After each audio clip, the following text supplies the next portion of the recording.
Hello tout le monde, j'espère que vous allez bien. Je suis très contente de vous retrouver aujourd'hui, enfin, après une petite pause. J'avais des trucs à faire et franchement, je ne voulais pas rajouter YouTube encore. J'avais besoin de prendre du temps pour mettre en place certaines choses, bien les mener et tout. Et aujourd'hui, je suis vraiment heureuse parce que mine de rien, ça m'a manqué. Donc aujourd'hui, on va se remettre dans le bain petit à petit. On va parler des parfums que je n'achèterai jamais. Ça commence bien les amis. Ça va être une vidéo agréable malgré tout. Donc j'espère qu'elle vous plaira et on commence tout de suite. C'est parti.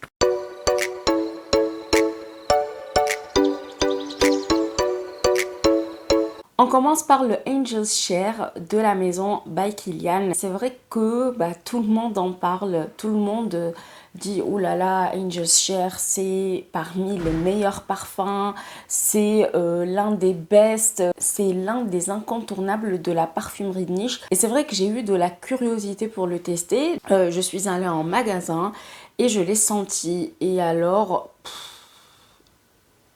je n'aime pas du tout les amis pour deux raisons. La première, c'est que l'odeur de la cannelle est très forte et ce n'est pas la note que j'apprécie le plus, même pas du tout. Pour moi, c'était assez costaud, ça m'a agressé le nez et je ne me suis pas sentie flattée, sexy ou voilà, agréable à sentir. La deuxième raison, c'est que il n'a pas tenu sur moi. Le prix n'est pas vraiment justifié dans le sens où il n'a pas une bonne tenue. Je parle de mon expérience personnelle. Et en plus, l'évolution du parfum n'était pas top sur moi. Mais en fait, il a ce côté épicé, très ancien et j'ai pas apprécié. C'est comme ça, chaque parfum évolue sur la peau différemment et pour moi, celui-là n'a pas marché. Donc, je ne l'achèterai jamais. Encore une fois, chez by Kilian, le Love Don't Be Shy. Je sens que je vais avoir des pierres de certaines personnes qui vont me dire non mais comment ça tu n'aimes pas le Love Don't Be Shy. Eh ben non, désolée. Pareil, je l'ai senti en magasin, je l'ai testé sur ma peau. Il n'a pas tenu. Au bout de 15 minutes, je ne sentais plus rien. Pour moi, c'était très banal comme parfum. Il n'y avait pas de singularité. Mettre 200 et quelques dans un parfum qui est plutôt banal, ça me fait un peu mal quand même. Il était un peu trop sucré à mon goût. C'est pas le style de fragrance qui m'intéresse le plus et qui me va à la peau. Donc oui, je n'ai pas aimé. Par contre, j'ai testé un autre qui est le Woman in Gold ou un truc de genre. Celui-là, par contre,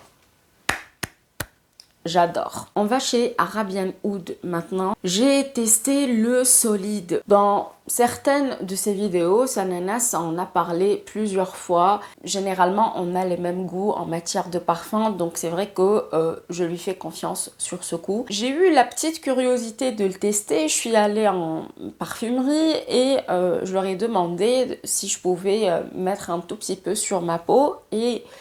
au bout de 10 minutes, en parlant avec la conseillère et tout, j'ai ressenti et je me suis dit, mais c'est quoi ça? En fait, il n'y a plus rien. On dirait que j'ai rien mis. Alors, la conseillère le vend comme un parfum qui est pétillant, légèrement sexy, élégant, mais pas trop sexy non plus. Frais, je le trouvais un petit peu plus acidulé qu'elle le vendait. Et citronné. Et moi, le côté citronné me dérange beaucoup. Je n'aime pas. C'est pas ce qui me va le mieux. Encore une fois, ça ne tient pas sur moi. J'étais déçue de la tenue. Dites-moi en commentaire si vous l'avez déjà testé. Mais voilà, j'en attendais beaucoup. Et sur ce coup, il y a l'avion qui passe. J'attends. On continue avec le Lost Cherry de chez Tom Ford. Alors Tom Ford, j'ai du mal avec leur parfum. Ça ne tient pas, encore une fois. Je sais que je rabâche tout le temps cette excuse, mais pour moi, un parfum doit tenir un minimum, les amis, surtout quand on paye plus de 200 € dedans. Je suis désolée, mais à un moment donné, faut pas abuser, il faut rester bien dans sa tête. Je sais qu'il y a des gens qui, quand ils aiment un sillage, ils comptent pas les heures de tenue. Pour moi, ça va de pair. Ce sillage de Lost Cherry ressemble énormément au Love Fest Burning Cherry de chez Kaeli. C'est le même, mais vraiment, on dirait qu'ils sont dupes. Et quand je l'ai senti, je me suis dit, ah mais je reconnais cette odeur, je l'ai à la maison pour moins cher. Donc je ne vais pas acheter le Tom Ford juste pour vous dire, bah voilà, je vais vous présenter un petit dupe. Là vous savez que c'est un dupe. On finit cette vidéo avec deux parfums. Le premier de chez Kaeli, le Sparkling Lychee qui est sorti avant celui qui est au oud. J'ai pas eu le coup de cœur, c'est trop frais pour moi, trop agrumé, voilà, il n'a pas de caractère. Pour moi, c'est une fragrance très olé olé. Genre, on veut pas se prendre la tête, on veut sauter un petit peu partout, être dynamique, se foutre de tout le monde. C'est ça, c'est le mood que j'ai senti et clairement, c'est pas moi. C'est pas le parfum qui va avec ma personnalité. Donc oui, c'est pour ça que je ne vais pas le prendre. On achève cette vidéo avec le Oud Satin Mood extrait de parfum. Attention parce que l'eau de parfum m'a beaucoup plu. Mais alors là, l'extrait les amis, oh,